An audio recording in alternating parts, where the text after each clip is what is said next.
line where the sky meets the sea. It calls me, and no one knows how far it goes.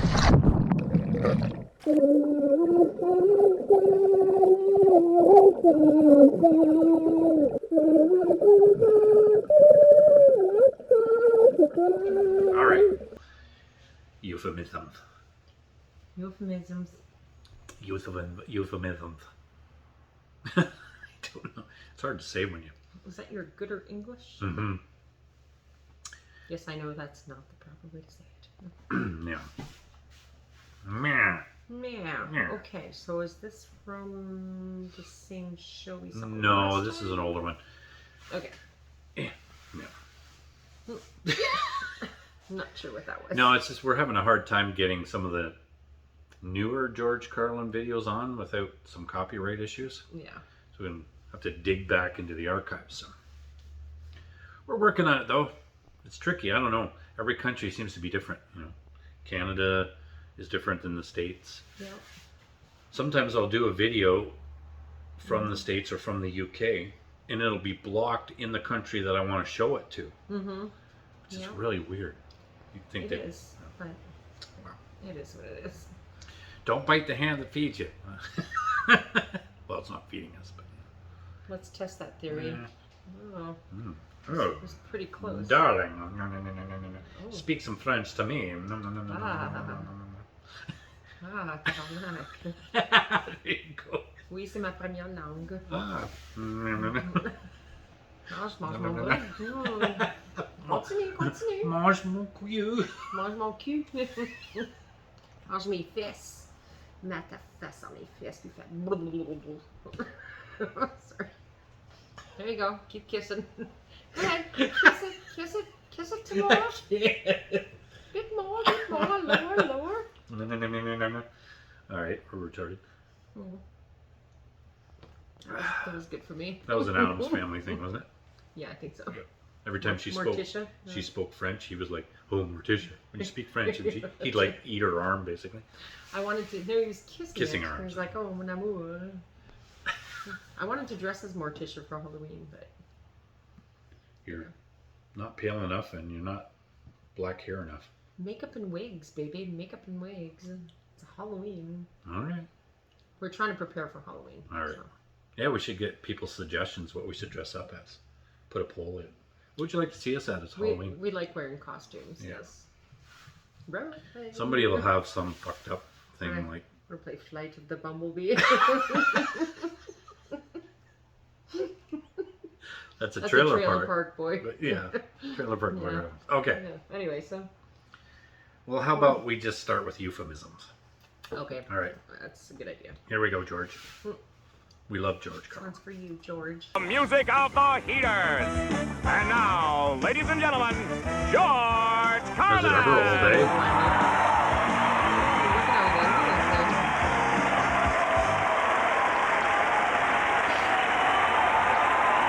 Thank you. Hello there. How's it going, everybody? Thank you very much. Thank you. Thank you very much. Thank you. I appreciate that. Thank you, please. Thank you. Thank you very much. Thank you. And thank you. And a couple more thank you. I'd like to talk a little bit about language tonight. You see, I don't like euphemisms. I don't like language that reflects fear and conceals the truth. You know, and I've noticed over a long period of time, as time goes by, people are less and less able to deal with reality. Americans can't really handle the truth, so they invent soft language to protect themselves. And it gets worse with every generation.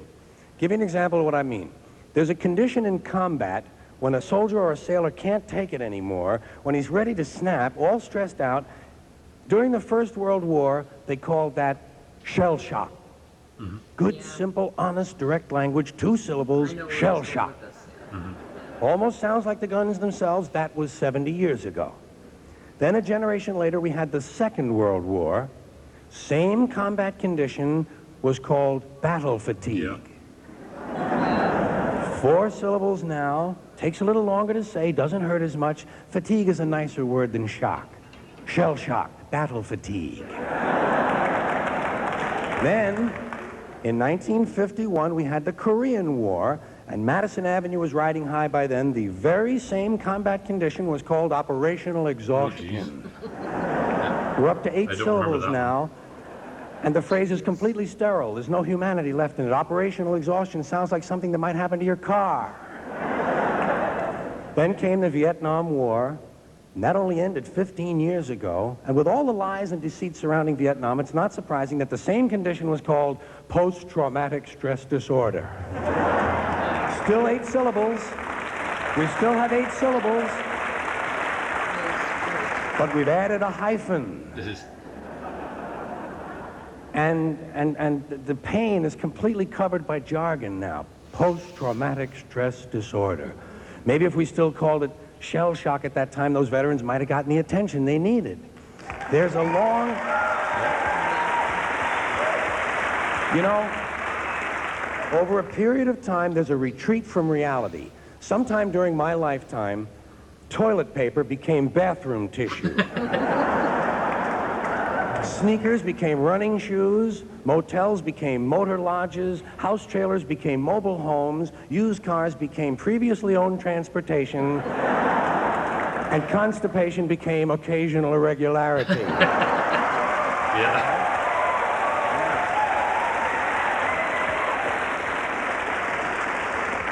When I was a kid, if I got sick, I went to the hospital to see a doctor. Now they want me to go to a wellness center and consult a health professional. Poor people used to live in slums. Now, the economically disadvantaged occupy substandard housing in the inner cities. And they're broke. They don't have a negative cash flow position. They're broke, because some of them got fired. You know, fired. Management wanted to curtail redundancies in the human resources area. So some of these people are no longer viable members of the workforce. Smug, well-fed, greedy white people have invented a language to conceal their sins. The CIA.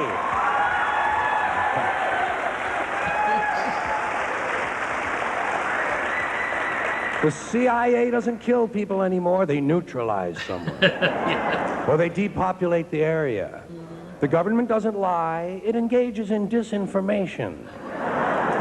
The Pentagon actually refers to and measures nuclear radiation in something they call sunshine units. Israeli murderers are called commandos, Arab commandos are called terrorists. Conservatives refer to the Contra killers as freedom fighters. Well, if crime fighters fight crime and firefighters fight fire, what do freedom fighters fight? Just asking, you know? Got a few booze in there, too. And some of this stuff has gotten really silly, I think. Like on airlines, before the flight now, they say they're going to pre-board, which is a curious phrase in itself, pre-board those in need of special assistance. Cripples. Simple, honest, direct word. There's no shame in that word that I can find in any dictionary. In fact, it's the word that's used in Bible translations. Jesus healed the cripples. No cripples in this country anymore. We now have the physically challenged. No one's deaf anymore, the hearing impaired. No one's blind, we have the partially sighted. Psychologists actually refer to ugly people as those with severe appearance deficits. I've never heard that one. This is back in '88. And of course, no one's stupid, they have learning disorders or they're minimally exceptional. It's getting so that any day I expect to hear a rape victim referred to as an unwilling sperm recipient. Well, they haven't changed that one yet. And as we all know in this country, there are no old people, senior citizens. And I'm almost used to that one by now. You know, I mean, that's really such a part of the language. I can almost handle senior citizens. The one I really can't take, though, is when they look at an old guy and they say, he's 80 years young. 80 years young. Doesn't that reveal to you a certain fear of aging?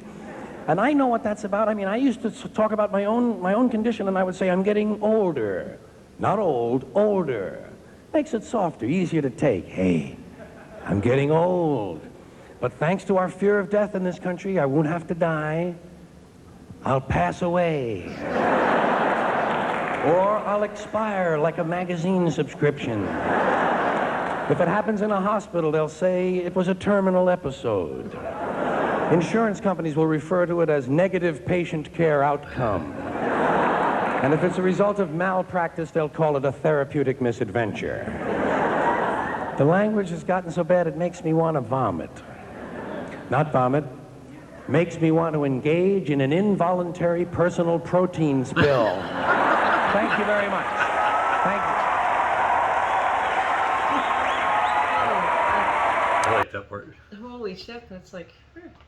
I basically feel what he's saying, though. Yeah. Yeah, I think most of he was always making a speech there in some ways. I think he did get quite, what do you call it there? Outspoken. Oh, yeah. About Well, yeah. political matters and Yeah, stuff, he was, yeah. But I do agree with a him. lot of comedians do, though. Because they get a space that they can talk to people, and a lot of times what they see as funny is things that they believe in or they don't believe in. Yeah, absolutely. I don't know. I remember the only political incorrect thing I remember lately was torture became enhanced interrogation. Remember they did that one? Right, yes. So it doesn't sound like torture, it's enhanced interrogation, so which is just another way of saying torture, but it sounds so much lighter. Yeah. There's all kinds of stuff like that. It's like, they got a little rough with them. No, that's not quite what happened. It is hard to say certain things though without getting in trouble. It's like, you know, even calling me a retard, or I call you a retard all the time. It's like, He is a retard. yeah, which is Mentally great. challenged. You can do that one too. It's almost like mentally challenged would be more offensive. You're mentally challenged. I don't care. You can say whatever you want. Retard's more fun. I know who I am, and I know my intelligence, and I know what I am. That's it. We were joking around, and then you had to turn it into a speech. I'm just saying to everybody, I don't care. You can call me a retard if you want to. You can call me Al. Call me Al. Do. We have a couple of flies in here. Yeah. Big one right there.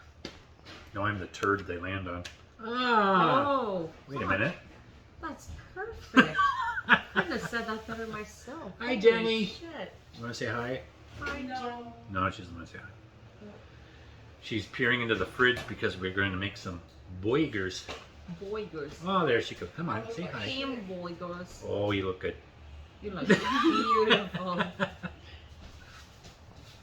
Your fans are calling for you. You're going to have to sit in on a video. Oh, I'm busy drinking wine and creating Minecraft content. So they can wait. She's building You hear an that? amusement park in She's Minecraft. drinking wine and building an amusement park in Minecraft. So there you go. With her friend in Alberta there. Nothing like a day off from Work. Yes. Yeah. You know, just mourning my childhood. Morning. What happens as you get older. Oh, you just opened up our... Open the curtain and like let all the Just light change in. it. Oh, let the sun See? shine. Open it again. Maybe it's better. We're white. Holy Christ, we're white. We're whiter. We're transparent. You're just learning that now? We thought we were orange. I thought it was orange. I'm so white that I can literally see the veins through my skin when they're not sticking out. Told you we're transparent. Like I'm quite literally transparent. This is me tan. Because you we're can see the tan from me. we're from Canada. Wait. I got tan line. Look. A little lower. You gave me the ginger genetic. Ew. Sorry. Not you. Ew. What the fuck? Double you. This is going down south. Double you. Like far south. Hey, we're from Canada, eh? In Canada, we don't get much sun in here, eh? Yes, we do. He's so full of shit. We get nice summers, like 40-degree weather. It's hard to get a suntan in the igloo, eh? Jeez. Yes. Gotta put more wood in the fire. Make Yeah. it warm. Yes, eh? The light glow gives you color. Okay, Anyways. whatever. See you next time. Time for The hamburgers. Brad and Lucy Show. See the line where the sky meets the sea. It calls me, and no one knows how far it goes.